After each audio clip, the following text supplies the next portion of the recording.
എന്താണ് ഭക്ഷണം കൊടുക്കുന്നതിന്റെ മഹത്വം? എന്താണ് അന്നദാനത്തിന്റെ മഹത്വം? ഒരു നേരത്തെ ഭക്ഷണം കഴിക്കാൻ വകയില്ലാതെ കവിള് കുടിഞ്ഞ് കണ്ണ് കുടിഞ്ഞ് എല്ലുന്തി വയറൊട്ടിയ പാവപ്പെട്ട സഹോദരങ്ങൾ, പട്ടിണി പേക്കോലങ്ങൾ, 5 സ്റ്റാർ ഹോട്ടലുകളിൽ നിന്ന് വലിച്ചെറിയുന്ന വേസ്റ്റിൽ നിന്ന് പച്ചകൾ പറക്കിയെടുത്തിട്ട് തന്റെ പൊന്നുമക്കൾക്ക് കഴിപ്പിക്കേണ്ട ഗതികേടുള്ള ഈ കാലഘട്ടത്തിൽ ജീവിച്ചിരിക്കുന്ന പാവപ്പെട്ട പൊന്നുമക്കൾ, അവർക്ക് ഭക്ഷണം കൊടുക്കുന്നതിനോളം ഒരു പുണ്യമുള്ള അമലിനെയും ഞാൻ കണ്ടില്ല എന്ന് പറഞ്ഞത് ഗൗസുൽ-ആലമാണ് മുഹയ്യിദ്ദീൻ അബ്ദുൽ ഖാദിർ ജീലാനി റളിയല്ലാഹു തആല അൻഹു. അദ്ദേഹം സാധാരണ ഒരു പാവപ്പെട്ടവനായിരുന്നില്ലല്ലോ. അദ്ദേഹം നല്ല ധനാഢ്യനായിരുന്നു, അദ്ദേഹം നല്ല സമ്പന്നനായിരുന്നു, അദ്ദേഹം സമ്പത്തിന്റെ രഥത്തിലേറി സഞ്ചരിച്ച ആളായിരുന്നു. ഗൗസുൽ-ആലം പറയുകയാണ്, അന്ന ദുനിയാ ബിയദി, ഈ ഭൗമോപരിതലം മുഴുവനും എന്റെ കൈവശമുണ്ടായിരുന്നെങ്കിൽ, ഈ ലോകം മുഴുവനും എനിക്കുണ്ടായിരുന്നെങ്കിൽ, ഞാൻ ഇവിടത്തെ വിശക്കുന്നവന് ഭക്ഷണം കൊടുക്കുമായിരുന്നു. ഇവിടെ ഞാൻ പള്ളി കെട്ടുമായിരുന്നു എന്നല്ല, ഇവിടെ ഞാൻ പെണ്ണിനെ കെട്ടിക്കുമായിരുന്നു എന്നല്ല, ഇവിടെ ഞാൻ വെയിറ്റിംഗ് സെറ്റ് കെട്ടിക്കൊടുക്കുമായിരുന്നു എന്നല്ല, ഇവിടെ ഞാൻ അള്ളാഹുവിന്റെ പരിശുദ്ധമായ തൗഫീഖ് കൊണ്ട് എനിക്ക് സമ്പാദ്യം മുഴുവനും ഈ ദുനിയാവ് മുഴുവനും തന്നാൽ ആദ്യം ഞാൻ ചെയ്യുന്നത് ഒരു നേരത്തെ ഭക്ഷണം കഴിക്കാൻ വകയില്ലാതെ കഷ്ടപ്പെടുന്ന പാവപ്പെട്ടവന് ഞാൻ ഭക്ഷണം കൊടുക്കുമായിരുന്നു എന്ന് മഹാനായ ഗൗസുൽ-ആലം റളിയല്ലാഹു അൻഹു ഒരവസരത്തിൽ പറയുകയുണ്ടായി. ഞാൻ എന്റെ വിഷയത്തിലേക്ക് കടന്നു വരികയാണ്. നമുക്ക് അള്ളാഹു തന്ന ആരോഗ്യമുണ്ടല്ലോ സഹോദരങ്ങളെ, കൈകാലുകളെ ചലിപ്പിക്കാൻ അള്ളാഹു ഭാഗ്യം തരുന്നില്ലേ? അള്ളാഹു നമുക്ക് കണ്ണുകൾ ഇമവെട്ടാനുള്ള ഭാഗ്യം തന്നില്ലേ? കാതുകൊണ്ട് കേൾക്കാനുള്ള ഭാഗ്യം തന്നില്ലേ? 7-8 കിലോമീറ്ററിന്റെ ചുറ്റളവിൽ വീടിന്റെ ഉള്ളറകളിൽ ഈ ഉറൂസ് മുബാറക്കിന് എത്തിച്ചേരാൻ കഴിയാതെ കേരളത്തിന്റെ അങ്ങേ ജില്ലകളിൽ നിന്ന് പോലും ആളുകൾ ട്രെയിനിലും ബസ്സിലും ഫ്ലൈറ്റിലും കയറിയിട്ട് ഈ ഉറൂസിൽ പങ്കാളിയാകാൻ വേണ്ടി വരുമ്പോൾ ഈ ഭീമാപ്പള്ളിയുടെ പ്രാന്തപ്രദേശങ്ങളിൽ എഴുന്നേറ്റ് നടക്കാൻ കഴിയാത്തതിന്റെ പേരിൽ 7-8-9 കിലോമീറ്റർ ചുറ്റളവിൽ വെച്ചിരിക്കുന്ന മൈക്കിന്റെ ശബ്ദത്തിൽ, ഹോണിന്റെ ശബ്ദത്തിൽ ഈ പ്രസംഗം കേട്ടുകൊണ്ട് വീടിന്റെ ഉള്ളറകളിൽ ചങ്ക് പൊട്ടി വേദനിക്കുന്ന എന്റെ പ്രിയപ്പെട്ട സഹോദരങ്ങൾ, സഹോദരിമാരുണ്ട്. തൊട്ടപ്പുറത്തല്ലേ മെഡിക്കൽ കോളേജ്, അതിനടുത്തല്ലേ RCC, അതിനടുത്തല്ലേ ശ്രീ ചിത്ര തിരുനാൾ ഹോസ്പിറ്റൽ, അതിന്റെ തൊട്ടടുത്തല്ലേ പ്രിയപ്പെട്ടവരെ നമ്മൾ ഓരോരുത്തരും ഏത് സങ്കടങ്ങൾ ഉണ്ടെങ്കിലും, ഏത് പ്രയാസങ്ങൾ ഉണ്ടെങ്കിലും, ശാരീരികമായ ദുർബലതകൾ നമ്മെ വേട്ടയാടുമ്പോൾ നമ്മൾ ലക്ഷക്കണക്കിന് രൂപ മുടക്കിയിട്ട്, കോടിക്കണക്കിന് രൂപ മുടക്കിയിട്ട് ചികിത്സിക്കുകയും ജീവൻ നിലനിർത്താൻ വേണ്ടി ശ്രമിക്കുകയും ചെയ്യുന്ന സ്വകാര്യ ആശുപത്രികൾ നമ്മുടെ വിളിച്ചാൽ വിളി കേൾക്കുന്ന വിളിപ്പുറത്ത് കാണാമറയത്ത് നമ്മൾ കാണുന്നില്ലേ? എന്റെ പ്രിയപ്പെട്ട സഹോദരങ്ങളെ, ഈ ആശുപത്രികളിൽ കഴിയുന്ന ആയിരക്കണക്കിന് ആളുകൾക്കൊന്ന് എഴുന്നേറ്റ് നിൽക്കാൻ കഴിയില്ല. അവരാകെ സങ്കടത്തിലാണ്. നമുക്ക് അല്ലാഹു തന്ന ഏറ്റവും വലിയ ഭാഗ്യമാണ് ഈ മണലിൽ വന്നൊന്ന് ഇരിക്കാൻ പറ്റിയത്. പ്രസംഗം കഴിഞ്ഞിട്ട് എഴുന്നേറ്റ് നിൽക്കാൻ പറ്റിയില്ലേ? ബാദിഷാ സഖാഫി പ്രസംഗം കഴിഞ്ഞിട്ട് ദുആക്ക് വിളിച്ചപ്പോ നിങ്ങൾ എഴുന്നേറ്റില്ലേ? ഈ വിനീത പ്രസംഗം ആരംഭിച്ചപ്പോ നിങ്ങൾ ഇരുന്നില്ലേ? ഞാൻ ചോദിക്കട്ടെ സഹോദരങ്ങളെ, അള്ളാഹു ആരോഗ്യം തന്നത് എന്തിനാ? നമ്മൾ ചിന്തിക്കണം. വിശുദ്ധ ഖുർആനാണ് നമ്മുടെ പ്രമാണം, വിശുദ്ധ ഖുർആനാണ് നമ്മുടെ ദിശാബോധം നൽകുന്നത്. വിശുദ്ധ ഖുർആനിനപ്പുറത്ത് നമുക്ക് പ്രാമാണികമായി മറ്റൊന്നുമില്ല. ഖുർആൻ എന്താണോ നമ്മോട് വരച്ച് കാണിക്കുന്നത്, അതാണ് നമ്മുടെ ജീവിതത്തിന്റെ എല്ലാ പ്രവർത്തനങ്ങളും നമ്മൾ നടത്തിക്കൊണ്ടിരിക്കുന്നത്. ആ ഖുർആനിൽ അള്ളാഹു പറഞ്ഞിട്ടുണ്ട്, നിങ്ങൾക്ക് കാതും കണ്ണും നാക്കും മൂക്കും വായും വയറും കൈയും കാലും അള്ളാഹു തന്നത് എന്തിനാണ് എന്ന്. എന്തിനാ അള്ളാഹു തന്നത്? അള്ളാഹു തന്നെ പറയുന്നുണ്ട്. നമ്മൾ ഒരുപാട് പ്രാവശ്യം കേട്ടിട്ടുള്ള ആയത്താണ്, ഒരുപാട് പ്രാവശ്യം നമ്മൾ കേൾക്കാറുള്ള സൂറയാണ്.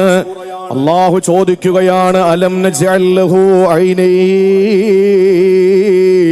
വലിസാനൻ വശഫതൈൻ. അള്ളാഹു അവന്റെ വിശുദ്ധമായ ഖുർആനിലൂടെ ചോദിക്കുകയാണ്. ഈ ചോദ്യം ഇന്നും എന്റെ ഹൃദയങ്ങളിൽ, നിങ്ങളുടെ കാതുകളിൽ മുഴങ്ങിക്കൊണ്ടിരിക്കുകയാ. സഹോദരങ്ങളെ, നമ്മൾ ഖുർആനിന്റെ മുകളിലൂടെ സഞ്ചരിച്ചു പോവുകയാണ്. ഖുർആനിന്റെ വരികൾക്കിടയിലൂടെ, ഖുർആനിന്റെ അകക്കാമ്പ് തൊട്ടറിയാതെ നമ്മൾ സഞ്ചരിക്കുകയാണ്.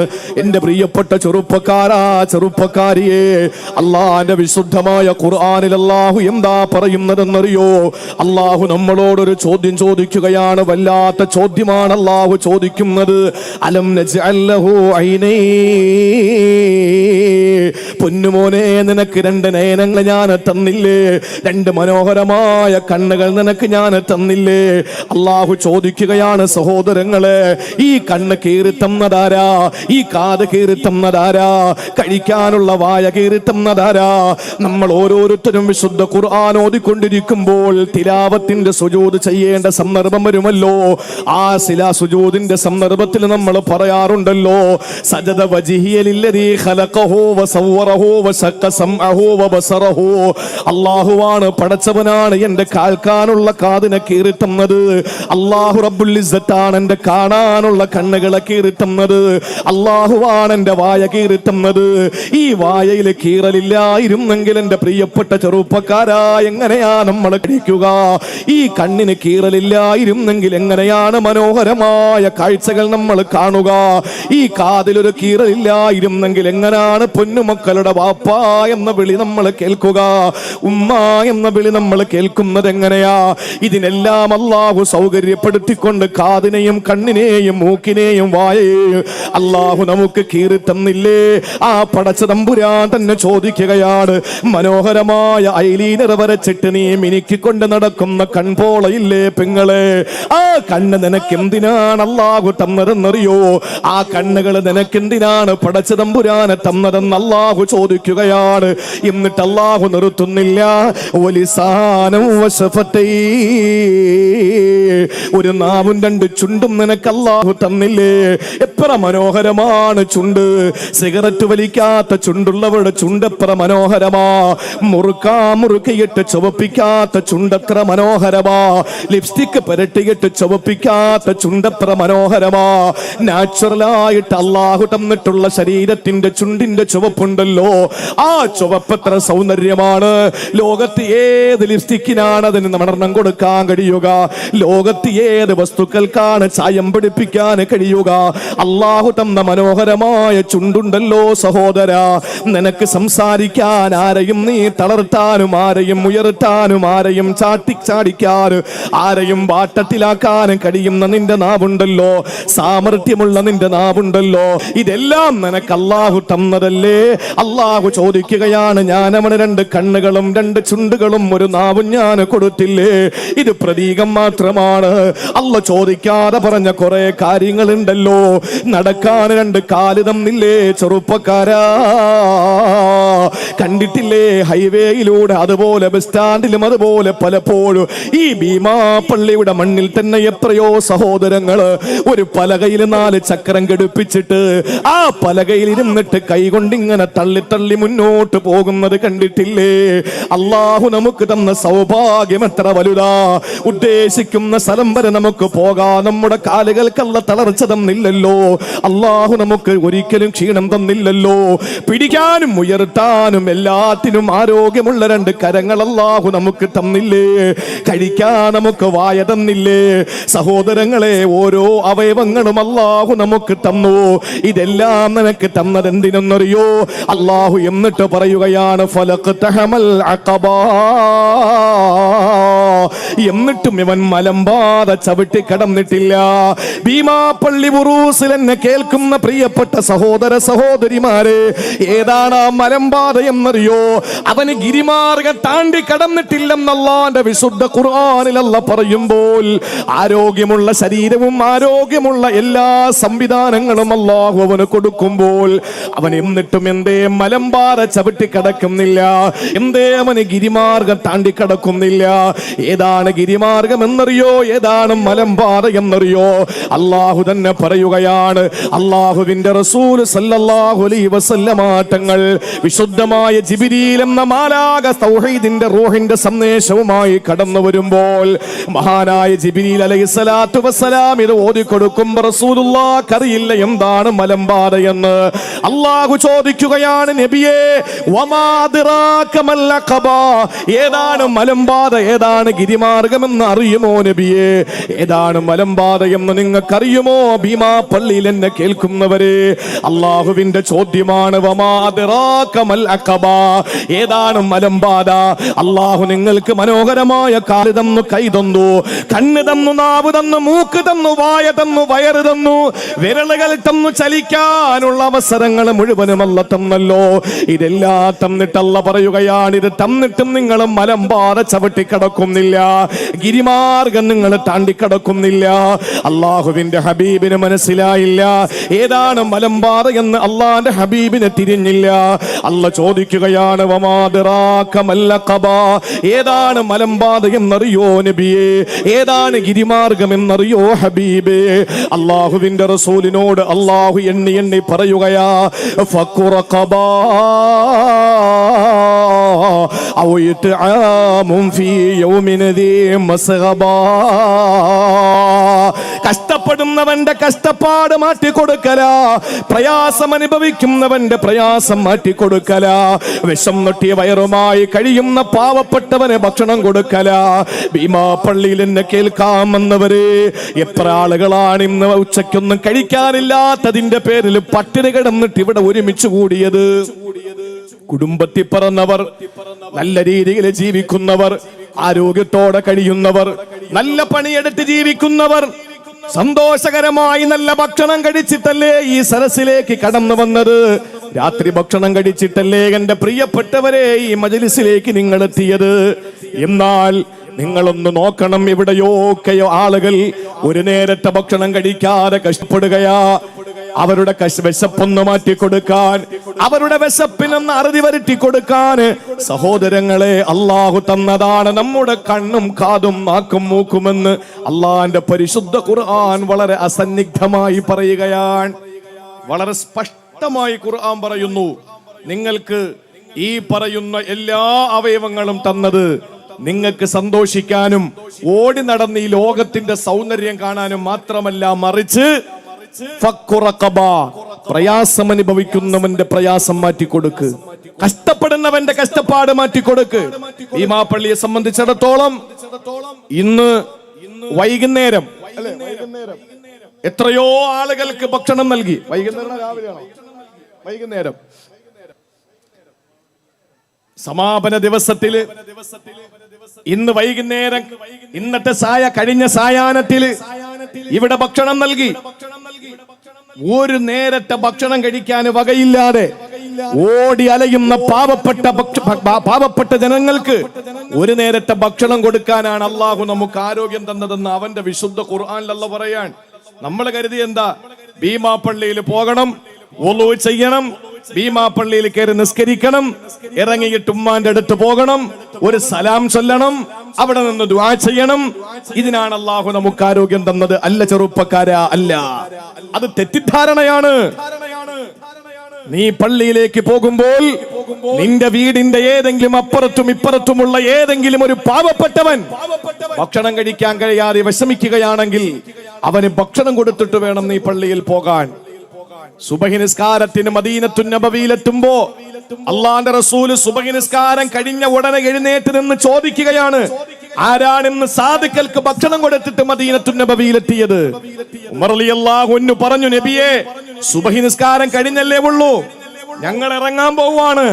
മദീനയുടെ പ്രാന്തപ്രദേശങ്ങളിൽ ഒരു നേരത്തെ ഭക്ഷണം കഴിക്കാൻ വകയില്ലാത്തവന് ഞങ്ങൾ ഭക്ഷണം കൊടുക്കും. അള്ളാന്റെ റസൂല് ചോദിക്കുന്നു, ആരെങ്കിലും ഭക്ഷണം കൊടുത്തിട്ട് ഈ പള്ളിയിൽ വന്നോന്നാ ഞാൻ ചോദിച്ചത്. എല്ലാവരെയും അത്ഭുതപ്പെടുത്തിക്കൊണ്ട് ഒരാൾ എഴുന്നേറ്റ് പറഞ്ഞു, നബിയെ, ഞാൻ ഇങ്ങോട്ട് വരുമ്പോ സുബഹിക്ക് പള്ളിയിൽ വരുന്ന കാര്യമാ പറയുന്നത്. മാമരം കോച്ചുന്ന തണുപ്പത്ത് ഞാൻ സുബഹി നിസ്കാരത്തിന് മദീനത്തുൽ മുനവ്വറയിലേക്ക് വരുമ്പോൾ എന്റെ അയൽവാസിക്ക് ഞാൻ ഭക്ഷണം കൊടുത്തിട്ടാണ് നബിയെ പള്ളിയിലേക്ക് വന്നത്. ആരാ പറഞ്ഞത്? ആരാണ് പറഞ്ഞത്? ആ പറഞ്ഞ വ്യക്തിയുടെ ഈമാൻ എടുത്തൊരു തുലാസിൽ വെക്ക്. ലോകത്തുള്ള മുഴുവൻ ഔലിയാക്കളുടെയും സ്വാലിഹീങ്ങളുടെയും ലോകത്തുള്ള മുഴുവൻ വിശ്വാസികളുടെയും ഈമാൻ എടുത്ത് അടുത്ത തുലാസിൽ വെക്ക്, അടുത്ത തട്ടിൽ വെക്ക്. പക്ഷേ ഭാരം മുഴുവനും ഈ സുബഹിക്ക് മുമ്പ് പള്ളിയിലേക്ക് വരുമ്പോൾ പാവപ്പെട്ടവന് ഭക്ഷണം കൊടുത്തിട്ട് വന്ന മഹാനായ സയ്യിദുനാ അബൂബക്കർ സിദ്ദീഖ് റളിയല്ലാഹു അൻഹുവിന്റെ ഈമാനിനാണ് ഭാരം തൂങ്ങുക. സഹാബാക്കളുടെ ഈമാൻ മാത്രമല്ല, ലോകത്തുള്ള മുഴുവൻ മനുഷ്യന്റെയും ഈമാനെടുത്ത് ഒരു തട്ടിലും വെച്ച് സിദ്ദീഖ് റളിയല്ലാഹു അൻഹുവിന്റെ ഈമാനെടുത്ത് മറ്റൊരു തട്ടിലും വെച്ചാൽ സിദ്ദീഖ് തങ്ങളുടെ ഈമാനാണ് ഭാരം തൂങ്ങുക. കാരണം എന്താ? ജീവിതത്തിൽ അള്ളാഹു തന്ന ആരോഗ്യം പാവപ്പെട്ടവന്റെ വിശപ്പ് മാറ്റി കൊടുക്കാനാണ് എന്നൊരു ബോധ്യം സിദ്ദീഖ് റളിയല്ലാഹു അൻഹുവിനുണ്ടായി. അതുകൊണ്ട് സഹോദരങ്ങളെ, മലമ്പാറ ചവിട്ടിക്കടക്കണം. ആ മലമ്പാറ എന്ന് പറഞ്ഞാൽ മനസ്സിലാകുന്ന ഭാഷയിൽ ഒന്നുകൂടെ ഞാൻ പറയാം. സ്വർഗത്തിന്റെ വഴി എപ്പോഴും ദുർഘടമാണ്. സ്വർഗത്തിന്റെ വഴി എപ്പോഴും ദുർഘടമാണ്. കല്ലുണ്ട്, മുള്ളുണ്ട്, കാഞ്ഞിരക്കുറ്റിയുണ്ട്, മൂർക്കം പാമ്പുണ്ട്. ഇതൊക്കെ അവഗണിച്ചിട്ട് നേരെ മലമ്പാത ചവിട്ടി മല കയറിപ്പോയാലേ അള്ളാന്റെ സ്വർഗം കിട്ടൂ. കയറി പോകുന്നതിന് ഇച്ചിരി ബുദ്ധിമുട്ടാണ് അല്ലേ? പർവ്വതം കയറൽ അല്പം ബുദ്ധിമുട്ടാണ്. ആ പർവ്വതം കയറുന്നത് ബുദ്ധിമുട്ടാകുന്നതോടൊപ്പം തന്നെ ആ പർവ്വതങ്ങളിൽ കുപ്പിച്ചില്ലുകളും അതുപോലെ തന്നെ നമുക്ക് ബുദ്ധിമുട്ടുണ്ടാക്കുന്ന വസ്തുക്കളും ഉണ്ടെങ്കിലോ നമുക്ക് തീരെ പോകാൻ കഴിയില്ല.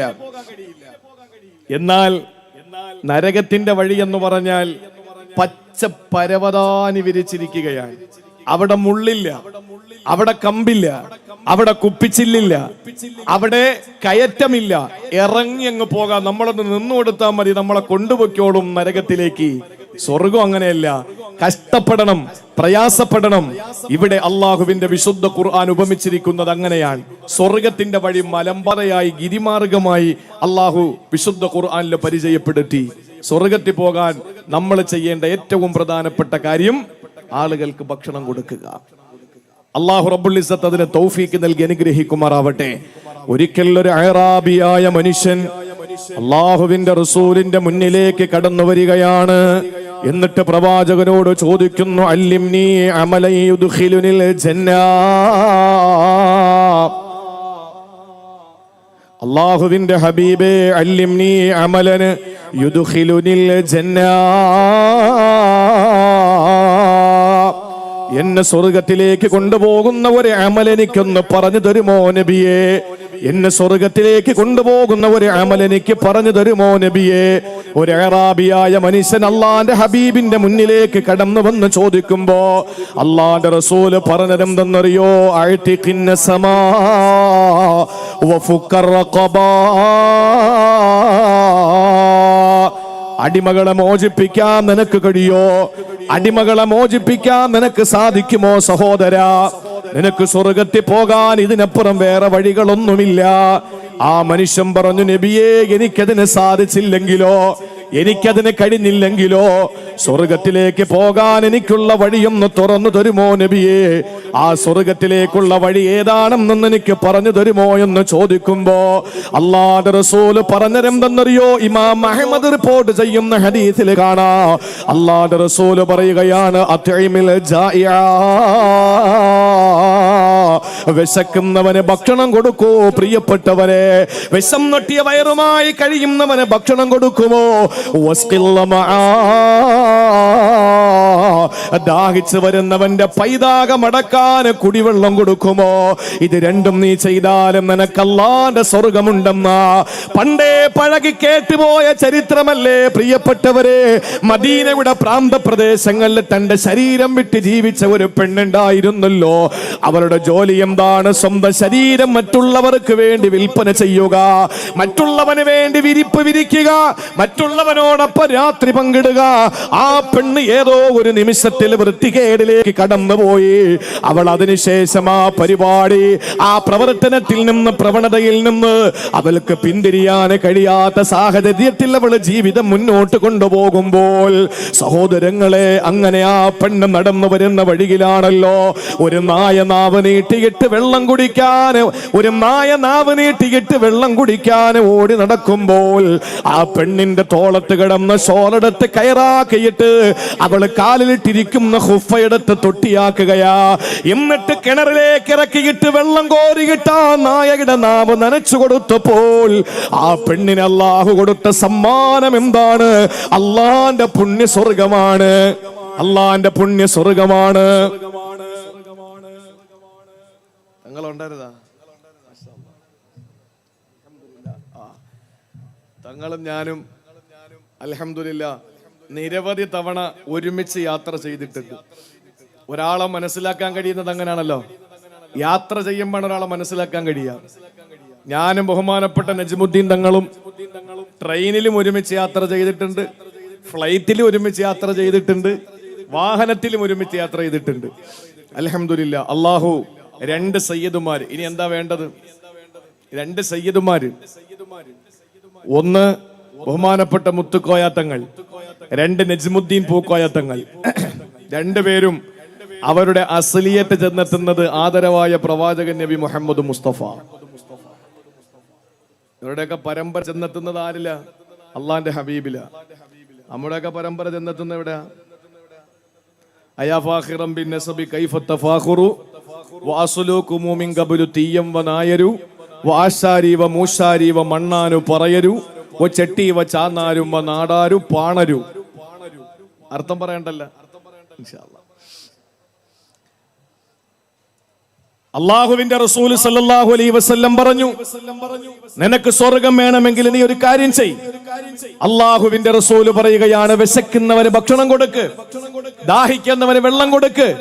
മദീനയിലെ പേര് കേട്ട വേശ്യാവൃത്തി നടത്തി ജീവിച്ച അഭിസാരികയായ പെണ്ണ്, അവളുടെ ജീവിതത്തിൽ ഏതോ ഒരു ദുർബല നിമിഷത്തിൽ അവൾ വഴിതെറ്റിപ്പോയി. അവസാനം മടക്കയാത്രയിൽ ദാഹിച്ച് നാവ് നീട്ടിയിട്ട് കിണറിന്റെ 4 ഭാഗത്ത് കറങ്ങി നടക്കുന്ന നായക്ക് തന്റെ കാലിൽ കിടക്കുന്ന ഷൂ ഊരിയിട്ട്, ഹുഫ ഊരിയിട്ട്, കഴുത്തിൽ കിടക്കുന്ന ഷാലെടുത്തുകൊണ്ട് കിണറ്റിലേക്ക് ഇറക്കി വെള്ളം കോരി അതിന്റെ നാവ് നനച്ചു കൊടുത്തപ്പോൾ അള്ളാഹു സമ്മാനിച്ചത് വിശുദ്ധമായ സ്വർഗമാണ്. ആബിദത്തായ പെണ്ണ്, സ്വാലിഹത്തായ പെണ്ണ്, ജീവിതത്തിന്റെ വിശുദ്ധി കാപ്പ് സൂക്ഷിച്ച് തന്റെ പ്രിയപ്പെട്ട ഭർത്താവിനല്ലാതെ തന്റെ രോമത്തിൽ തൊടാനുള്ള അനുവാദം കൊടുക്കാതെ ദർശന സ്പർശന വിധേയമാകാത്ത നിലയിൽ അച്ചടക്കത്തോടെ വീടിന്റെ അകത്തളങ്ങളിൽ കഴിഞ്ഞുകൂടിയ സാലിഹത്തായ പെണ്ണ്, ആ പെണ്ണിന്റെ അധീനതയിലുള്ള ഒരു പൂച്ചക്കുട്ടിയെ കെട്ടിയിട്ട് വെള്ളം കൊടുക്കാത്തതിന്റെ പേരിൽ അവളെ പ്രവേശിച്ചത് അള്ളാഹുവിന്റെ കെട്ടിയാളുന്ന നരകം. നമ്മൾ കരുതി എന്താ, ഹജ്ജിന് പോയാൽ സ്വർഗം കിട്ടും, ഉംറയ്ക്ക് പോയാൽ സ്വർഗം കിട്ടും, മക്കാമിൽ വന്നാൽ സ്വർഗം കിട്ടും, 5 നേരം നിസ്കരിച്ചാൽ സ്വർഗം കിട്ടും. കിട്ടൂല സഹോദരങ്ങളെ. നരകം കൊടുക്കുന്നത് ആർക്കെന്ന് എണ്ണി പറയുന്നതിൽ അള്ളാഹു പറഞ്ഞത്, കഴിക്കാൻ ഒരു നേരത്തെ ഭക്ഷണം വിലക്കുന്നവനാണ്. ആ വിഷയത്തിലേക്ക് ഞാൻ വരുന്നുണ്ട്. നിങ്ങൾ നോക്കൂ, ഞാൻ എന്റെ പ്രിയപ്പെട്ട സഹോദരങ്ങളോട് പറയാൻ,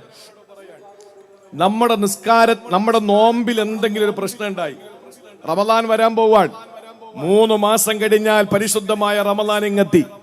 ആ റമദാൻ മാസത്തില് പള്ളികളിൽ ഇങ്ങനെ ആളുണ്ടാവണം കേട്ടോ. അതാണ് ആദ്യം എനിക്ക് പറയാനുള്ളത്. റമദാനില് പള്ളിയിൽ ഇങ്ങനെ തന്നെ ആളുണ്ടാകണം. അള്ളാഹു തൗഫീക്ക് തരട്ടെ, നമ്മുടെയൊക്കെ പള്ളി സജീവമാകട്ടെ.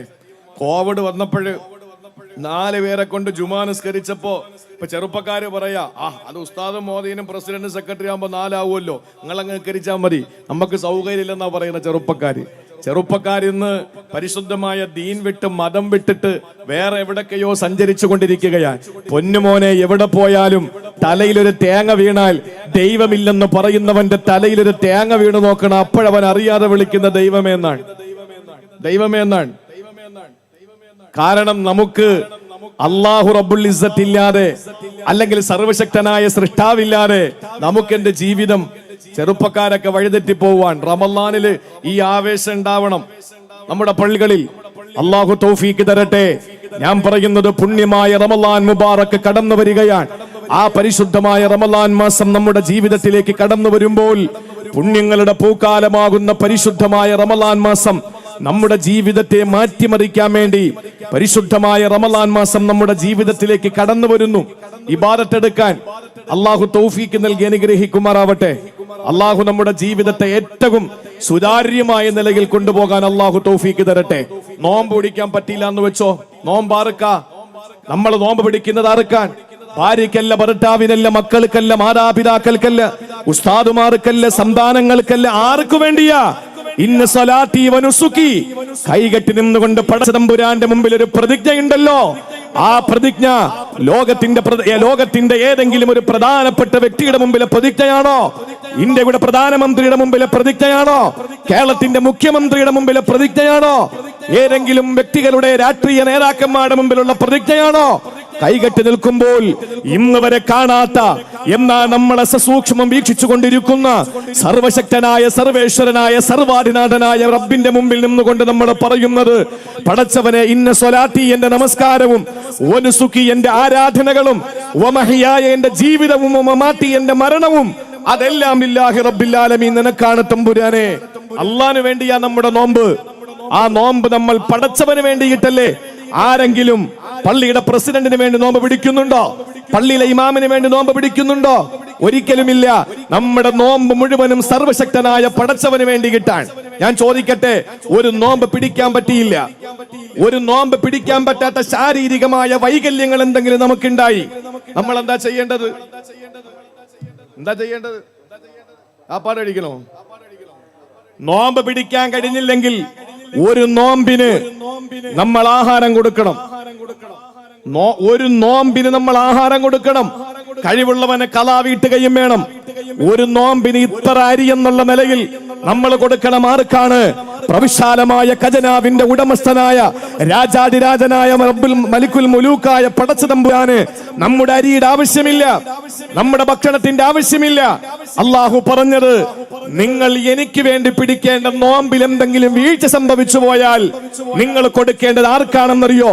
നിങ്ങളുടെ നാട്ടിലെ പാവപ്പെട്ടവന്, വിഷം നൊട്ടിയ വയറുമായി കഴിയുന്നവൻ, ഒരു നേരത്തെ ഭക്ഷണം കഴിക്കാൻ വകയില്ലാത്തവൻ, അടുപ്പിന് തീ പുകയാത്തവൻ, അവന്റെ വീട്ടിൽ കൊണ്ടുവന്ന് നിങ്ങൾ പ്രത്യുപകാരമായി, അതൊരു പരിഹാരമായി, ഒരു കഫാറത്തായി നിങ്ങൾ അതിനു വേണ്ടിയിട്ട് ഭക്ഷണം കൊടുക്കണമെന്ന് പഠിപ്പിച്ചു ഇസ്ലാമിക ശരീഅത്ത്. വിശുദ്ധമായ ഹജ്ജിന് പോയി, വിശുദ്ധമായ ഉംറയ്ക്ക് പോയി, അമലുകളിൽ എന്തെങ്കിലും മോശമായ ഒന്ന് കടന്നു വന്നു എന്നാ നമ്മൾ എന്തു വേണം? ആടിനറുത്ത് കൊടുക്കണമെന്നാണ്. ആടിനറുത്ത് കൊടുക്കുക എന്ന് പറയുമ്പോൾ ആർക്ക് വേണ്ടി ആടിനറുത്ത് കൊടുക്കുന്നത്? അള്ളാഹുവിന് ആട്ടിറച്ചിയുടെ ആവശ്യമില്ല, അള്ളാഹ്ക്ക് രക്തത്തിന്റെ ആവശ്യമില്ല, അള്ളാഹ്ക്ക് തോലിന്റെയും കുളമ്പിന്റെയും തലയുടെയും ആവശ്യമില്ല, അള്ളാഹ്ക്ക് കരളിന്റെ ആവശ്യമില്ല. ആ ഇറച്ചി ആർക്കാണ്? ഒരു നേരത്തെ ഭക്ഷണം കഴിക്കാൻ വകയില്ലാത്ത പാവപ്പെട്ടവന്റെ ചെറ്റക്കൂരയിൽ ഒരു മണമുള്ള കറി കൂട്ടട്ടെ എന്ന് പടച്ചവന്റെ തീരുമാനമാണ്. ഇങ്ങനെ എണ്ണിയാൽ അള്ളാഹുമായി ബന്ധപ്പെട്ട ഏത് അമലുകൾ, ആ അമലുകൾക്ക് വരുന്ന മുഴുവൻ കഫാറത്തുകളും അതിന് പരിഹാരമായി അള്ളാഹു നിശ്ചയിച്ചത് കൂടപ്പിറപ്പുകൾക്ക് ഭക്ഷണം കൊടുക്കലാണ്. കൂടപ്പിറപ്പുകൾക്ക് ഭക്ഷണം കൊടുക്കല. അപ്പൊ ഇത് മോശമായ അമലാണോ? ഇത്രയും ഗൗരവമുള്ള അമലല്ലേ? അതുകൊണ്ടാണ് റസൂലുള്ളാഹി തങ്ങളെ പറഞ്ഞത്, നിനക്കൊരു അടിമയെ മോചിപ്പിക്കാൻ കഴിഞ്ഞില്ലെങ്കിൽ പൊന്നുമോനെ, അയറാബിയോട് പറയുകയാണ്, അത്ഇമുൽ ജാഇഅ വസ്ഖിൽ ളുമുആൻ, വിശക്കുന്നവന് നീ ഭക്ഷണം കൊടുക്കണം, ദാഹിച്ചു വരുന്നവന് നീ വെള്ളം കൊടുക്കണം. ഒരിക്കലും എന്റെ പ്രിയപ്പെട്ടവരെ, ചോദിച്ചു വരുന്നവന് ഭക്ഷണം മുടക്കല്ലേ, ഒരിക്കലും ചോദിച്ചു വരുന്നവന് ഭക്ഷണം മുടക്കല്ലേ, ഒരിക്കലും ചോദിച്ചു വരുന്നവന് വെള്ളം കൊടുക്കാതിരിക്കല്ലേ. പൊതു ടാപ്പുകൾ നിങ്ങൾ പൂട്ടിക്കളയല്ലേ. ആരെങ്കിലും പാവങ്ങൾ വെള്ളം കുടിക്കുമെന്ന് കരുതിയിട്ട് നിങ്ങളുടെ ടാപ്പ് നിങ്ങൾ പൂട്ടിക്കളയാൻ പാടില്ല. ആരെങ്കിലും കഴിക്കുമെന്ന് കരുതിയിട്ട് നിങ്ങൾ ഭക്ഷണം മാറ്റി വെക്കാൻ പാടില്ല. അത് ഗുരുതരമായ വീഴ്ചയാണ്. തന്റെ പ്രിയപ്പെട്ടവൾ, തന്റെ രാത്രിയെ ധന്യമാക്കിയവൾ, തന്റെ മാറിടത്തിന്റെ സുഗന്ധമേറ്റ് വാങ്ങിയവൾ, തന്നോടൊപ്പം രാത്രി പങ്കിട്ടവൾ, തന്റെ പ്രിയപ്പെട്ട ഭാര്യ സയ്യിദത്തുനാ ബീവി ആയിഷത്തു തുഹ്റ റളിയല്ലാഹു തആല അൻഹയോട് അല്ലാഹുവിന്റെ റസൂൽ പറഞ്ഞതെന്തെന്നറിയുമല്ലോ? ഇത്തഖിന്നാറ വലൗ ബിശിഖ് തംറാ.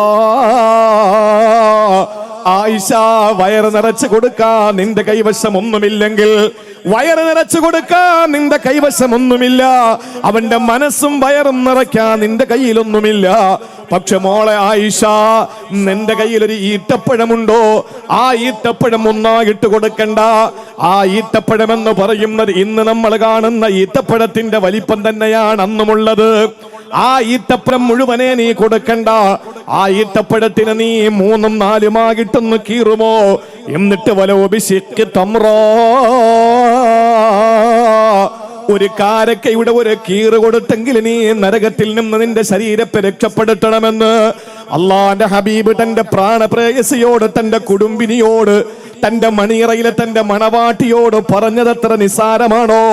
നാട്ടിലെ പെണ്ണുങ്ങളോട് പറഞ്ഞതാണെങ്കിൽ പ്രിയപ്പെട്ടവരെ, അതിനെത്ര ഗൗരവമേ ഉള്ളൂ എന്ന് നമ്മൾ പറയുമായിരിക്കും. പക്ഷേ തന്റെ പ്രിയപ്പെട്ടവളോട് പറയുന്നു, ആയിഷ ഞാൻ നിന്നോട് പറയട്ടെ, കട്ടിയാളെന്ന നരകം ഞാൻ കണ്ടുമോളെ. മുസ്ലിമീങ്ങളാണ് ഇന്ന് പലിശയുടെ പിന്നില്, മുസ്ലിമീങ്ങളാണ് ഇന്ന് മദ്യപാനത്തിന്റെ പിന്നില്, മുസ്ലിമീങ്ങളാ വ്യഭിചാരത്തിന്റെ പിന്നില്, മുസ്ലിമീങ്ങളാ.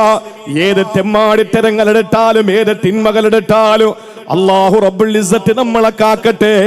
അതിന്റെ പിന്നിലെല്ലാം ബറക്കത്തിനൊരു മുസ്ലിം ഉണ്ടാകും. ഒരാള് തബറുക്കിന് വേണ്ടി ഉണ്ടാവും, ഒരുത്തൻ. പിന്നെ ചില പത്രങ്ങളൊക്കെ ഭീമാപ്പള്ളി ആയതുകൊണ്ട് ഒരു ബഹുസ്വര സമൂഹത്തിന്റെ ഒരു സംഗമ ഭൂമികയും സംഗമ വേദികയുമായതുകൊണ്ട് ഞാൻ ഓപ്പണാക്കി അങ്ങോട്ട് പറയുന്നില്ല. ചില മുത്തശ്ശി പത്രങ്ങളുണ്ട്. ആ മുത്തശ്ശി പത്രങ്ങൾക്ക് പത്ര ദൗത്യം എന്താണെന്ന് അറിയുക മാത്രമല്ല, ഏതെങ്കിലും ഒരു കോമൺ പേരുള്ള ഒരാൾ കള്ളക്കടത്ത് നടത്തുകയോ മോഷണം നടത്തുകയോ മദ്യപാനം നടത്തുകയോ അല്ലെങ്കിൽ മദ്യക്കച്ചവടം നടത്തുകയോ ചെയ്യുമ്പോൾ ഒരു കോമൺ പേരുള്ള ഒരുത്തനാണെങ്കിൽ എന്ന് പറഞ്ഞാൽ രണ്ട് കാസ്റ്റിലുള്ളവർക്കും പൊതുവെ വിളിക്കപ്പെടുന്ന പേരുകളാണെങ്കിൽ ആ ചെറുപ്പക്കാരന് ഒരു ദാടി ഫിറ്റ് ചെയ്ത് കൊടുക്കാനും ഒരു തൊപ്പി വെച്ചു കൊടുക്കാനും ഇവിടത്തെ മുത്തശ്ശി പത്രങ്ങൾ ശ്രമിച്ചുകൊണ്ടിരിക്കുകയാണ്. അത് മറ്റൊരു ഭാഗത്ത് കുൽസിത ശ്രമം നടന്നുകൊണ്ടിരിക്കുമ്പോഴും നമുക്ക് പറയാനുള്ളൊരു കാര്യം, ഏതിലും ഒരു മുസ്ലിം ഇല്ലേ? ഉണ്ടോ? ഇല്ലേ? ഒരു മുസ്ലിം ഉണ്ട്. എല്ലാ തിന്മകളുടെ പിന്നിലും ഒരു മുസ്ലിം ഉണ്ടാകും. ഞാൻ ചോദിക്കുകയാണ്, എന്നാൽ പരസ്യമായിട്ട് കള്ളു കുടിക്കുന്നവർ നമ്മുടെ ഇടയിലില്ലേ? പരസ്യമായിട്ട് കള്ളു കുടിക്കുന്നവൻ, ഈ പറയുന്നതിന്റെ ഗൗരവം നിങ്ങൾ മനസ്സിലാക്കണം. പരസ്യമായിട്ട് കള്ളു കുടിക്കുന്നവൻ, പരസ്യമായിട്ട് വ്യഭിചരിക്കുന്നവൻ, പരസ്യമായിട്ടല്ലേ വ്യഭിചാരം.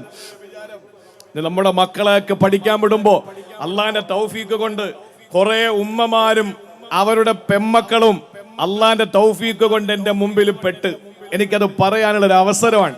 ഞാൻ ഒരു കാര്യം പറഞ്ഞോട്ടെ, നിങ്ങൾക്ക് ആർക്കും വിഷമം തോന്നരുത്, തോന്നിയാലും ഒന്നുമില്ല.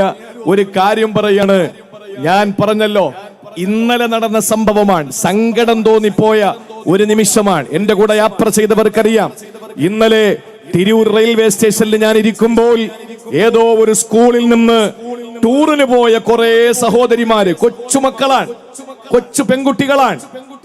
ആ പെൺകുട്ടികൾ ആ റെയിൽവേ സ്റ്റേഷനിൽ കാണിച്ചു കൂട്ടിയ കോമാളിത്തരങ്ങൾ, നമ്മളൊക്കെ ഇങ്ങനെ തൊപ്പിയും ഷാളും ഒക്കെ ഇട്ട് ഇങ്ങനെ ഇരിക്കുമ്പോ അവർക്കറിയാം ഇത് ഏതായാലും മൊയ്ലിയാരാണ് എന്നൊക്കെ നന്നായിട്ട് ബോധ്യം ഉണ്ടാകുമ്പോ അല്പം കൂടി ആവേശം കൊണ്ട് കൂട്ടാൻ തുടങ്ങും. അങ്ങനെ കൂട്ടിയിട്ട് ഏതോ സ്കൂളിൽ നിന്ന് കോളേജിൽ നിന്ന് ടൂർ പോയ ആ വിദ്യാർത്ഥിനികൾ, ആ വിദ്യാർത്ഥികളാകുന്ന ചെറുപ്പക്കാരാകുന്ന കൗമാരപ്രായക്കാരായ ആൺകുട്ടികൾ വളരെ അച്ചടക്കത്തോടുകൂടി അവരിങ്ങനെ മൊബൈലിൽ കുട്ടിയിരിക്കുമ്പോൾ ഈ പെൺകുട്ടികളുണ്ടല്ലോ, നാളത്തെ കുടുംബിനികളാകേണ്ടവർ, നാളത്തെ പൊന്നുമക്കളുടെ ഉമ്മമാരാകേണ്ടവർ, അവര് കാണിച്ചു കൂട്ടുന്ന കോപ്രായത്തരങ്ങളുണ്ടല്ലോ, സങ്കടം തോന്നിപ്പോയി സഹോദരങ്ങളെ. അപ്പോഴാണ് അതുവഴി മറ്റൊരു ട്രെയിൻ മംഗലാപുരത്തേക്ക് പോകുന്നു. ഇവർക്ക് വരേണ്ടത് തിരുവനന്തപുരത്തേക്കാണ്. മംഗലാപുരത്തേക്ക് പോകുന്ന ട്രെയിനിന്റെ അവസാനത്തെ ബോഗിയിൽ നിൽക്കുന്ന ആളിനെ ഈ പറയുന്ന പ്ലാറ്റ്ഫോമിൽ നിന്നിട്ട്, അതൊരു സാധുവാണ്, അത് ഇവിടെ എല്ലാം ഓക്കെ ആണെന്ന് അറിയിക്കാൻ വേണ്ടി ഈ ഗ്രീൻ ലൈറ്റ് അടിച്ചു കൊടുക്കുക പുറകിൽ നിന്നിട്ട്, ഓക്കെ എന്ന്. അപ്പൊ ഈ പെണ്ണുങ്ങൾ എന്താ ചെയ്യാ? അയാളുടെ മുഖത്ത് നോക്കിയിട്ട് പ്ലെയിൻ കിസ് കൊടുക്കുക. പാവപ്പെട്ടവൻ, അയാളെ കുടുംബത്തിൽ നിന്ന് വന്നിട്ട് എത്ര ദിവസമായിട്ടുണ്ടാവും. ഈ പാവപ്പെട്ടവന്റെ നേരെ നോക്കിയിട്ട് ഈ മുസ്ലിം പെൺകുട്ടികൾ പ്ലെയിൻ കിസ് കൊടുക്കുകയാണ്. ഞാൻ ചിന്തിച്ചു പോയി, യവറ്റകളൊക്കെ ഉണ്ടാക്കിയ തന്തമാരെങ്ങനെയാ ജീവിക്കുക? ഇവർക്ക് കാങ്ങളമാരില്ലേ? ഇതിനാരാഴ്ച വിട്ടിരിക്കുന്നത്? ഇതൊക്കെ നമ്മൾ ശ്രദ്ധിക്കുന്നുണ്ടോ? ഇതെല്ലാം മുസ്ലിം നാമധാരികളായി, എല്ലാം ഹിജാബ് ധരിച്ച്, എല്ലാം മുസ്ലിമാണെന്ന് തോന്നിപ്പിക്കുന്ന വേഷവിധാനത്തോടുകൂടി കാണിച്ചു കൂട്ടുന്നത് മുഴുവനും ഇസ്ലാമിന്റെ അക്കൗണ്ടിലല്ലേ വരിക? ഇതെല്ലാം വരുന്നത് മുസ്ലിമീങ്ങളുടെ അക്കൗണ്ടിലല്ലേ? ചിന്തിച്ചു നോക്ക് പ്രിയപ്പെട്ടവരെ. ഇങ്ങനെ പരസ്യമായി തെറ്റുകൾ ചെയ്യുന്ന ആളുകളുണ്ട്, പരസ്യമായിട്ട് ലോട്ടറി എടുക്കുന്ന ആളുകൾ. അവസാനിപ്പിക്കണം. നിങ്ങൾക്ക് ഉമ്മച്ചായോട് സ്നേഹമുള്ളവരാണല്ലോ. ഭീമാപ്പള്ളിയിലെ എന്റെ പ്രിയപ്പെട്ട മക്കൾ, ഭീമാപ്പള്ളിയിലെ പ്രിയപ്പെട്ട ചെറുപ്പക്കാർ ജീവനതുല്യ സ്നേഹിക്കുന്നത് മാഹീൻ അബൂബക്കർ സിദ്ദീഖ് തങ്ങളെയല്ലേ? ഇവിടത്തെ മഹതിയായ ഭീമാ ബീവിയല്ലേ? അതുകൊണ്ട് മാറണം, ഒരുപാട് മാറിയേ പറ്റൂ. ഇല്ലെങ്കിൽ അള്ളാഹ്ക്ക് മാറ്റാൻ അറിയാം നമ്മളെ, അള്ളാഹ്ക്ക് മാറ്റാൻ അറിയാം നമ്മളെ. ഒരൊറ്റ നിമിഷം കൊണ്ട് എല്ലാ കീഴ്മേൽ മറിക്കാൻ കഴിവുള്ളവനാണ്. ഇന്ന റബ്ബക ലബിൽ മിർസാദ്. അല്ലാഹു പരിസ്ഥലത്തിരിക്കുന്നവനാണ്, ഒളിച്ചിരിക്കുന്നവനാണ്. അല്ലാഹു ചാടി വീഴും. ആ ചാടി വീഴുന്ന സന്ദർഭത്തിൽ തടഞ്ഞു നിർത്താൻ നമുക്ക് കഴിഞ്ഞെന്ന് വരില്ല. അതുകൊണ്ട് കാത് കൂർപ്പിച്ച് ഉണർന്നിരുന്ന് എന്റെ പ്രിയപ്പെട്ട സഹോദര സഹോദരിമാരെ കേട്ടോളി. നമ്മുടെ ജീവിതത്തിൽ പലപ്പോഴും നമ്മൾ പരസ്യമായിട്ട് തെറ്റുകൾ ചെയ്യുന്നുണ്ട്. പരസ്യമായി കള്ളു കുടിക്കുന്നവൻ, പരസ്യമായി മോഷ്ടിക്കുന്നവൻ, പരസ്യമായി ജീവിതത്തിൽ വിശുദ്ധിയില്ലാതെ നടക്കുന്നവൻ, ഇതെല്ലാം പരസ്യമായി ചെയ്യുമ്പോഴും ഇസ്ലാം പറയുന്നത് അറഅയ്തല്ലദീ യുകദ്ദിബു ബിദ്ദീൻ, ദീനിനെ കളിയാക്കുന്നവനും വ്യാജമാക്കുന്നവനും ആരെന്നറിയോ? എന്നിട്ട് ഈ പറഞ്ഞ ഏതെങ്കിലും ഒരു തെറ്റിനെ അള്ളാഹുവിന്റെ വിശുദ്ധ ഖുർആൻ ചൂണ്ടിക്കാണിച്ചില്ല. ഭീമാപ്പള്ളിയുടെ റോഡിലൂടെ മദ്യപിച്ചു പോകുന്നത് വളരെ ഗുരുതരമായ തെറ്റ് തന്നെയാണ്. പക്ഷേ അവൻ ദീനിനെ കളിയാക്കുന്നവനാണെന്ന് വിശുദ്ധ ഖുർആനിൽ അള്ളാഹു ഈ അധ്യായത്തിൽ പറഞ്ഞില്ല. പരസ്യമായിട്ട് വ്യഭിചരിക്കുന്നവനെ പറ്റി അങ്ങനെ പറഞ്ഞില്ല. പരസ്യമായിട്ട് ലോട്ടറി എടുക്കുന്നവനെയും പലിശക്കാരനെയും പറഞ്ഞില്ല. പക്ഷെ അള്ളാഹു ചോദിക്കുകയാണ്, ദീനിനെ കളിയാക്കുന്നവനാരെന്നറിയോ? അറഅയ്തല്ലദീ യുകദ്ദിബു ബിദ്ദീൻ ഫദാലികല്ലദീ യദ്ഉൽ യതീം വലാ യഹുല്ലു അലാ തുആമിൽ മിസ്കീൻ. അല്ലാഹു പറയുകയാണ്, ദീനിന്റെ വ്യാജമാക്കുന്നവനാരെന്നറിയോ? വ്യാജ തങ്ങന്മാരുള്ള കാലമാണ്, വ്യാജ പണ്ഡിതന്മാരുള്ള കാലമാണ്, വ്യാജ വൈദ്യന്മാരുള്ള കാലമാണ്, വ്യാജ ഡോക്ടർമാരുള്ള കാലമാണ്, അതുപോലെ തന്നെ വ്യാജ വക്കീലുമാരുള്ള കാലമാണ്. എല്ലാത്തിലും വ്യാജം കടന്നു വരുമ്പോ വ്യാജ ശൈഖന്മാരും ഉണ്ടായിട്ടുണ്ട്. എന്നാൽ ഒരു വ്യാജ മുസ്ലിമിനെ അല്ലാഹു പരിചയപ്പെടുത്തി. ആ വ്യാജ മുസ്ലിമാരാണ് ലാ യഹുല്ലു അലാ തുആമിൽ മിസ്കീൻ. പാവപ്പെട്ടവൻ ഒരു നേരത്തെ ഭക്ഷണം കൊടുക്കുന്നതിനെ പ്രേരിപ്പിക്കാത്തവനാണ്. പാവപ്പെട്ട മനുഷ്യന് ഭക്ഷണം കൊടുക്കുന്നതിനെ പ്രേരിപ്പിക്കാത്തവരാണ്. നമ്മളങ്ങനെ എപ്പോഴെങ്കിലും കുറച്ച് ഭക്ഷണം ഉണ്ടാക്കിയിട്ട് എന്തെങ്കിലും കൊടുക്കാൻ തീരുമാനിച്ചാൽ പിന്നെ നമ്മുടെ സമുദായത്തിൽപ്പെട്ട ആളുകൾക്ക് തന്നെ പല ആശങ്കയായി. ഇന്നപ്പോ എന്താ ഇത്ര ഭക്ഷണം ഉണ്ടാക്കാൻ കാരണം എന്താ? ഈ ഭക്ഷണം ഉണ്ടാക്കുന്നതിന് വല്ല പ്രാമാണികതയുണ്ടോ? സഹോദരങ്ങളെ, അത് അവരുടെ വഴിക്ക് വിടാം. നമുക്കതൊന്നും വലിയൊരു പ്രശ്നമായി തോന്നുന്നില്ല. ഞാൻ നേരത്തെ പറഞ്ഞല്ലോ, ഒരു മുസൽമാനെ സംബന്ധിച്ചിടത്തോളം അവന്റെ ജീവിതത്തിലെ ഏറ്റവും സുപ്രധാനമായ ഒരു ഇബാദത്ത് ഭക്ഷണം കൊടുക്കലാണ്. ഇതിന്റെ ഞാൻ മറ്റൊരു വശം കൂടി ഞാൻ പറയും. കാരണം നമുക്ക് എന്ത് വിഷമമുണ്ടെങ്കിലും എന്റെ സഹോദരങ്ങളെ, നിങ്ങൾ മാനസികമായി എന്ത് ദുഃഖം നിങ്ങൾക്കുണ്ടെങ്കിലും, ശാരീരികമായി നിങ്ങൾക്ക് എന്ത് പ്രയാസം ഉണ്ടെങ്കിലും, എന്തെല്ലാം വിഷമങ്ങളും ദുഃഖങ്ങളും നിങ്ങൾക്കുണ്ടെങ്കിലും അത് മാറാൻ, അതിനൊരു പരിഹാരമായി നമ്മുടെ മഹാരഥന്മാരായ പൂർവസൂരികളായ മഹത്തുക്കൾ നമ്മുടെ മുന്നിൽ കാണിച്ചു തന്നത് ഭക്ഷണം കൊടുക്കലാണ്. ഭക്ഷണം കൊടുക്കലാണ്. ആ ഭക്ഷണം കൊടുക്കുക എന്ന് പറയുന്ന പുണ്യമായ ഒരു ഇബാദത്ത്, ആ പുണ്യമായ ഒരു അമല്, അത് നമ്മുടെ ജീവിതത്തിൽ ഏത് സമയത്തും നമ്മൾ അത് കരുതലായി നമ്മുടെ ജീവിതത്തിൽ ഉണ്ടാകണം. എന്ന് പറഞ്ഞാൽ നമുക്കൊരു മാനസിക പ്രശ്നമുണ്ട്. ഞാനൊരു അനുഭവസ്ഥനാണ്. നമുക്ക് എന്തെങ്കിലും പ്രയാസം ഉണ്ടെങ്കിൽ ഒരു 5 പാവങ്ങൾക്ക് ഭക്ഷണം കൊടുക്കാമെന്ന് നിയത്ത് വെക്ക്. അള്ളാഹു ആ പ്രശ്നം പരിഹരിക്കും. വറബ്ബിൽ കഅബ, അതിൽ യാതൊരു സംശയവും ഇല്ല. എന്ത് പ്രയാസമുണ്ടെങ്കിലും എന്ത് വിഷമമുണ്ടെങ്കിലും നമ്മുടെ ജീവിതത്തിൽ ഒരു 5 പാവങ്ങൾക്ക് ഞാൻ ഭക്ഷണം കൊടുക്കാൻ നമുക്ക് ചെലവാകുന്നത് 500 രൂപ മാത്രമാണ്. പക്ഷേ നമ്മുടെ പ്രശ്നങ്ങൾക്ക് അല്ലാഹു അത് പരിഹാരമാക്കി തരും. അല്ലാഹു നമ്മുടെ പ്രശ്നങ്ങൾക്ക് അതൊരു പരിഹാരമാക്കി തരും. അതുകൊണ്ട് സഹോദരങ്ങളെ, നമ്മുടെ ജീവിതത്തിൽ ഉടനീളം അല്ലാഹു റബ്ബുൽ ഇസ്സത്ത് നമ്മളോട് പറഞ്ഞതാണ്, ഒരിക്കലും നിങ്ങളുടെ ജീവിതത്തിൽ നിങ്ങൾ അമലുകളിൽ ഏറ്റവും ശ്രേഷ്ഠമായ ഭക്ഷണം നൽകുക എന്ന ആ പുണ്യമായ അമല് നിങ്ങൾ കൈവിടാൻ പാടില്ല. ആ അമല് നിങ്ങളുടെ ജീവിതത്തിന്റെ ഭാഗമാക്കി മാറ്റണം. എന്നാ നിങ്ങൾക്ക് അല്ലാഹു തരുന്നത് നിർഭയത്വത്തോടുകൂടി സ്വർഗപ്രവേശനമാണ്. അതുകൊണ്ടാണ് ആയിഷ ബീവിയോട് റസൂലുള്ള പറഞ്ഞത്, ഒരു കീറ് കാരക്ക കൊണ്ടെങ്കിൽ നീ നരകത്തെ സൂക്ഷിക്കണേ ആയിഷ. ഒരു കീറ് കാരക്ക കൊണ്ടെങ്കിൽ നീ നരകത്തെ സൂക്ഷിക്കണം. അള്ളാഹുവിന്റെ സുഖലോലുപ സ്വർഗത്തിലേക്ക് പോകാൻ, അതും നിർഭയത്വത്തോടെ സ്വർഗത്തിലേക്ക് കടന്നു പോകാൻ റസൂലുള്ളാഹി നമ്മുടെ മുന്നിലേക്ക് വെച്ച ഡിമാൻഡ്. അല്ലാഹുവിന്റെ റസൂൽ പറയുന്നു, നിങ്ങൾ ഭക്ഷണം കൊടുക്കുക എന്ന 3 വിഭാഗം ആളുകളുണ്ട്. ആ 3 വിഭാഗം ആളുകളോട് അല്ലാഹു നാളെ പരലോകത്ത് സംസാരിക്കുകയില്ലത്രേ. 3 കൂട്ടം ആളുകൾ. ആ ഹതഭാഗ്യരിൽ നമ്മളെ അല്ലാഹു പെടുത്താതിരിക്കട്ടെ. ആ ഹതഭാഗ്യരിൽ അല്ലാഹു നമ്മളെ പെടുത്താതിരിക്കട്ടെ. അല്ലാഹു 3 കൂട്ടരോട് സംസാരിക്കുകയില്ല. വലാ യൻളുറു ഇലൈഹിം യൗമൽ ഖിയാമ. ആഖിറത്തിൽ പടച്ചതമ്പുരാനെ ഖിയാമത്തിന്റെ നാളില് അല്ലാഹു നമ്മളെ നോക്കുക പോലുമില്ല. എത്ര അവഗണനയാണ് പടച്ചവൻ നിന്നുണ്ടാവുക. അല്ലാഹു എത്രത്തോളം നമ്മളെ അവഗണിക്കുകയാണ്. അല്ലാഹു സംസാരിക്കുകയില്ലെന്ന് മാത്രമല്ല, അല്ലാഹു റബ്ബുൽ ഇസ്സത്ത് അവരെ അകറ്റി നിർത്തുകയാണ്. വലാ യുസക്കീഹിം വലഹും അദാബുൻ അലീം. വേദനാജനകമായ ശിക്ഷ അല്ലാഹു നൽകിക്കൊണ്ട് അല്ലാഹു അവരെ സംസ്കരിക്കാതെ മാറ്റി നിർത്തുന്ന, അരികവൽക്കരിക്കപ്പെടുന്ന ഒരു വിഭാഗം നാളെ പരലോകത്തുണ്ട്. ആരെന്നറിയോ? ആ 3 നമ്മൾ പറയേണ്ട കാര്യമില്ല, സമയത്തിന്റെ കുറവുമുണ്ട്. അതിൽ ഒരു വിഭാഗം നമ്മുടെ വിഷയവുമായി ബന്ധപ്പെട്ടതാണ്. റജുലന് അലാ ഫളി മാഇനി യംനഉഹു ബിനസ്സബീൽ. അല്ലാഹുവിന്റെ റസൂൽ പറയുന്നു, കുറച്ച് വെള്ളമുണ്ട് കൈവശം, പക്ഷേ ഒരു വഴിയാത്രക്കാരൻ വന്നു. കുറച്ച് ഭക്ഷണം നമ്മുടെ കയ്യിലുണ്ട്, ഒരു വഴിയാത്രക്കാരൻ വന്നു. നമ്മളൊരു ട്രെയിൻ യാത്രയിലാണ്, അല്ലെങ്കിൽ മറ്റേതെങ്കിലും ഒരു യാത്രയിലാണ്. നമുക്ക് കുടിച്ചതിന് ശേഷം നമ്മുടെ കൈവശം കുറച്ച് വെള്ളം ബാക്കിയുണ്ട്. ഒരു തുള്ളി വെള്ളം കിട്ടാതെ വിഷമിക്കുന്ന ആള് നമ്മളോടൊപ്പമുണ്ട്. ആ വെള്ളം നമ്മൾ അവന് കുടിക്കാൻ കൊടുത്തില്ലെങ്കിൽ അല്ലാഹുവിന്റെ റസൂല് പറയുകയാണ്, നാളെ പരലോകത്തവന് വരുമ്പോൾ അല്ലാഹു അവനെ നോക്കുക പോലുമില്ല. അല്ലാഹു അവനെ പരിഗണിക്കുക പോലുമില്ല.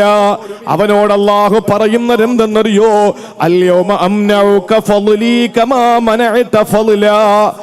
അല്ലാഹുവിന്റെ റസൂല് പറയുകയാണ്, ആ മനുഷ്യരോട് പരലോകത്ത് വെച്ച് അല്ലാഹു പറയുന്നത്, മോനെ, ആഖിറത്തിൽ വെച്ച് അല്ലാഹു നിന്നോട് പറയുന്നത് എന്തെന്നറിയോ? ദുനിയാവില് നീ വിലക്കി നിർത്തിയ വെള്ളമുണ്ടല്ലോ, നീ ഭക്ഷണം കൊടുക്കാതെ വെള്ളം കൊടുക്കാതെ വിലങ്ങി നിന്നല്ലോ, അതുകൊണ്ട് ഇന്ന് ഈ ദിവസം ഞാനും നിനക്കൊന്നും തരുന്നതല്ല. ആഖിറത്തിൽ ഒരു തുള്ളി വെള്ളം കിട്ടൂല. ഹൗദിൽ നിന്ന് പാനം ചെയ്യണ്ടേ സഹോദരങ്ങളെ? 1 മാസത്തെ വഴി ദൂരമുണ്ട് ഹൗലൊന്ന് ചുറ്റി വരാൻ. അല്ലാഹുവിന്റെ ആകാശ ലോകത്ത് മിന്നിത്തിളങ്ങുന്ന താരങ്ങളെക്കാൾ എണ്ണമുള്ള കപ്പുകളാണ്. പാലിനേക്കാൾ വെണ്മയുള്ള, തേനിനേക്കാൾ മാധുര്യമുള്ള, കസ്തൂരിയേക്കാൾ സുഗന്ധമുള്ള മനോഹരമായ ആ സ്വർഗത്തിന്റെ പാനീയത്തിൽ നിന്ന് നമ്മളെ അകറ്റുമത്രേ. ഇവിടെ നമ്മളെ കുടിവെള്ളം നിഷേധിച്ചാൽ, ഇവിടെ നമ്മളെ ഭക്ഷണം കൊടുക്കാതിരുന്നാൽ, അല്ലാഹു മനസ്സിലാക്കാനുള്ള തൗഫീഖ് തരട്ടെ. കൊടുക്കണം എന്റെ പ്രിയപ്പെട്ടവരെ. നമ്മുടെ ജീവിതത്തിൽ നമ്മൾ കഴിക്കുന്ന ഭക്ഷണം മറ്റുള്ളവർക്ക് കൂടെ കൊടുക്കണം. ഇസ്ലാമിന്റെ സുന്ദരമായ കാഴ്ചപ്പാട് എന്താണെന്നറിയോ? ഈ ഉറൂസിൽ എന്നെ കേൾക്കുന്ന പ്രിയപ്പെട്ട ഹൈന്ദവ ക്രൈസ്തവ സഹോദരങ്ങൾ ഉണ്ടെങ്കിൽ നിങ്ങൾ മനസ്സിലാക്കണം, ഇസ്ലാമിന്റെ സംഭാവന, ഇസ്ലാമിന്റെ സൗന്ദര്യം, ഇസ്ലാമിന്റെ സൗരഭ്യം എന്താണെന്നറിയോ? ഞങ്ങളൊക്കെ ലക്ഷക്കണക്കിന് ഇപ്പോ വിശുദ്ധ ഹജ്ജ് ചെയ്യണമെങ്കിൽ 5.5 ലക്ഷം രൂപ കൊടുക്കണം.